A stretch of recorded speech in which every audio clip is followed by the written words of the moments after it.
የኢትዮ ግዕዝ የሆሮስኮፕ ቻናል ነው።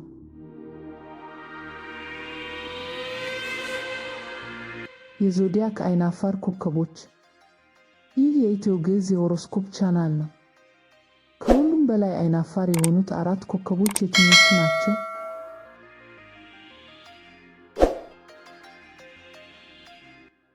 በዙሪያችሁ ፈጽሞ መታየትን የማይፈልጉ የሚመስሉ ሰዎች አሉ አይደል?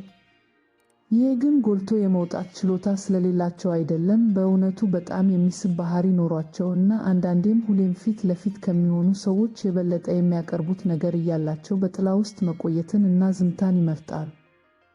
የሰዎች ትኩረት ወደ እነሱ ሲዞር ፊታቸው ወዲያውኑ ይቀላል፣ ምላሳቸው ይታሰራል፣ ድምጻቸው ይጠፋል። ታዲያ እነዚህ ምስጢራዊ እና አይናፋር ምልክቶች በዞዲያክ ዓለም ውስጥ የትኞቹ ኮከቦች ናቸው? ዛሬ የዞዲያክን ምስጢራዊ መጋረጃ ገልጠን ከሁሉም በላይ አይናፋር የሆኑትን 4 ኮከቦች እናውቃለን፣ ምንም እንኳን እነሱ ራሳቸው እንድናውቃቸው ይፈልጉ እንደሆነ እርግጠኛ ባይሆኑም። ይህ የኢትዮ ግዕዝ የሆሮስኮፕ ቻናል ነው። የተሻሉ የሆሮስኮፕ ትንታኔዎችን ወደ እናንተ ለማድረስ ያግዘን ዘንድ ቻናሉን ሰብስክራይብ፣ ላይክ እና ሼር ያድርጉ።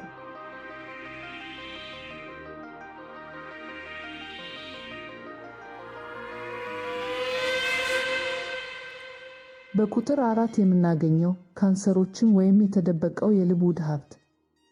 በአራተኛ ደረጃ ላይ የምናገኘው የውሃ ኮከብ የሆነውን ካንሰርን ነው። ለካንሰር የሰዎች ትኩረት ባነሰ ቁጥር የሚሰማው ምቾት ይጨምራል። ይህ ኮከብ በከፍተኛ ስሜታዊነቱ ይታወቃል። እናም ያንን የስሜት ዓለሙን ለሁሉም ሰው ክፍት ማድረግ አይፈልግም። ከውጪ ሲያዩት ካንሰር ዝግ እና ቀዝቃዛ ሊመስል ይችላል። ነገር ግን ይህ የሆነው ስሜቱን ለመጠበቅ እና ማንም ሰው ልቡን ሊሰብረው የሚችልበትን ዕድል ለመዝጋት በሚያደርገው ጥረት ነው። በህብረተሰብ ውስጥ ካንሰሮች ካልተጠየቁ በስተቀር የማይናገሩ ጸጥ ያሉ ሰዎች ናቸው። ነገር ግን ይሄ ማለት ምንም የሚሉት ነገር የላቸውም ማለት አይደለም። ድንቅ አድማጮች ናቸው። ሙሉ ትኩረታቸውን ሰጥተው ያዳምጣሉ።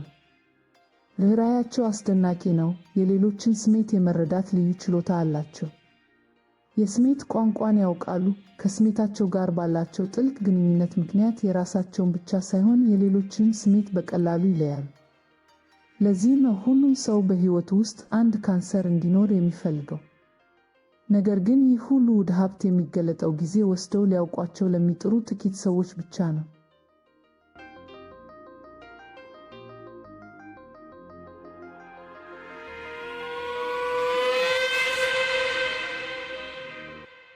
በቁጥር 3 የምናገኘው ፓይሰሶችን ነው ወይም ህልም አላሚ ጠባቂ። በሶስተኛ ደረጃ ላይ የምናገኘው ሌላኛውን የውሃ ኮከብ ፓይሰስ ነው። የፓይሰስ አይናፋርነት ከባህሪው ጋር የተዋሃደ ነው። ይህ ኮከብ በህልም አላሚነቱ፣ በተስፈኝነቱ እና ትንሽም በየዋህነቱ ይታወቃል። በዚህ ምክንያት ፓይሰሶች ዝቅ ብለው መሄድን እና ብዙ ትኩረት አለመሳብን ይመርጣሉ።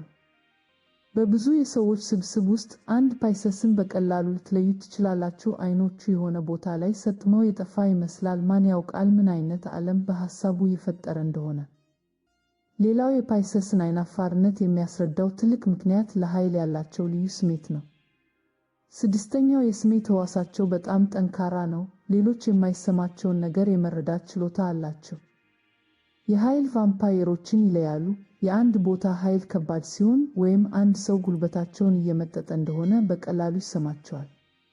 ይህ ስሜታቸው ብዙ ጊዜ ጸጥ እንዲሉ እና ከብዙ ሰዎች ጋር ከመቀላቀል እንዲቆጠቡ ያደርጋቸዋል። ምክንያቱም የአእምሮ ሰላማቸውን እና የኃይል ሚዛናቸውን መጠበቅ ከምንም በላይ ቅድሚያ ይሰጡታል።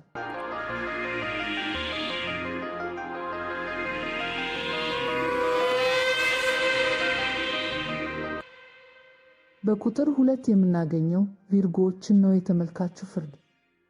በሁለተኛ ደረጃ ላይ ደግሞ የምድር ኮከብ የሆነውን ቪርጎን እናገኛለን። የቪርጎ አይናፋርነት ግን ከሌሎቹ ይለያል። ለእነሱ ትኩረትን መሳብ የጣዕም ጉድለት ወይም ቅሌት ነው።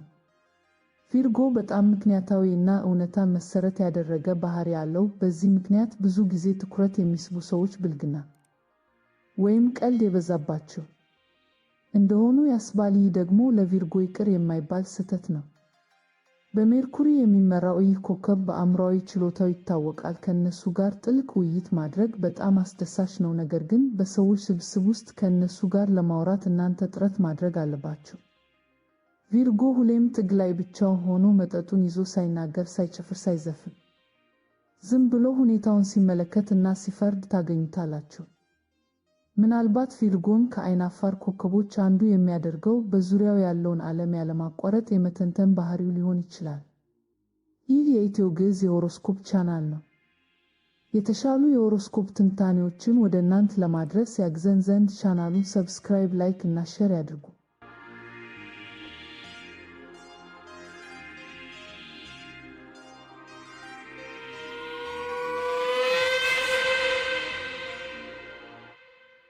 ቁጥር 1 የምናገኘው ካፕሪኮርኖችን ነው፣ የፍጹምነት እስረኛው። እናም በአንደኛ ደረጃ ላይ ከቪርጎን በላይ አይናፋር የሆነውን ሌላኛውን የምድር ኮከብ እናገኛለን፣ ካፕሪኮርን። የካፕሪኮርን አይናፋርነት የሚመነጨው ለራሳቸው ካላቸው ከፍተኛ እና የማያባራ ጥያቄ ነው። ብዙ ጊዜ በህብረተሰብ ውስጥ ስኬታማ የሚሆኑት ሰዎች በአእምሯቸው ውስጥ ብዙ ይዘት የሌላቸው እና ሞኝ ነገር ለማድረግ የማያፍሩ ናቸው። ለካፕሪኮርን ግን ማፈር ወይም መሸማቀቅ ሊደርስበት ከሚችለው ነገር ሁሉ የመጨረሻው ነው። ምክንያቱም በእነሱ እምነት ሁሌም ፕሮፌሽናል፣ ምክንያታዊ እና ቁም ነገረኛ ሆነው መታየት አለባቸው። በሰዎች ስብስብ ውስጥ ካፕሪኮርኖች ከአንድ ወይም ከጥቂት ሰዎች ጋር ሲያወሩ ታገለቸዋላችሁ። እናም እርግጠኛ ሁኑ፣ የውይይቱ ርዕስ ሥራ ይሆናል። ምንም እንኳን ከልምዳቸው ብዙ ሊያካፍሉ ቢችሉም ያንን ለራሳቸው ወይም ለጥቂት ለተመረጡ ሰዎች ብቻ ማካፈልን ይመርጣሉ። ለካፕሪኮርን አይናፋር መሆን የተጠበቁ ቁም ነገረኛ እና የማይቀልዱ መሆናቸውን ማሳያ መንገድ ነው። እንግዲህ ውድ የኢትዮ ግዕዝ ቤተሰቦች የዞዲያክን አራቱን አይናፋር ኮከቦች አይተናል። ካንሰር ስሜቱን ለመጠበቅ ሲል አይናፋር ይሆናል። ፓይሰስ በሕልም አላሚነቱ እና ለኃይሎች ባለው ስሜት ምክንያት አይናፋር ይሆናል። ቪርጎ ትኩረት መሳብን እንደ ቅሌት ስለሚቆጥር አይናፋር ይሆናል። ካፕሪኮርን ደግሞ ፍጹም ሆኖ መታየት ስላለበት አይናፋር ይሆናል። አይናፋርነት ድክመት አይደለም። የእነዚህ ኮከቦች ዝምታ በውስጣቸው ጥልቅ የሆነ የአስተሳሰብ፣ የስሜት እና የታማኝነት ዓለም እንዳለ ማሳያ ነው። ስለተመለከታችሁ አመሰግናለሁ። እናንተስ ምን ትላላችሁ? ከእነዚህ ኮከቦች ውስጥ ናችሁ ወይስ ሌላ ኮከብ መጨመር አለበት ብላችሁ ታስባላችሁ? ሐሳባችሁን ከታች በኮሜንት ላይ አስቀምጡልኝ። ላይክ፣ ሼር እና ሰብስክራይብ ማድረግ እንዳትረሱ።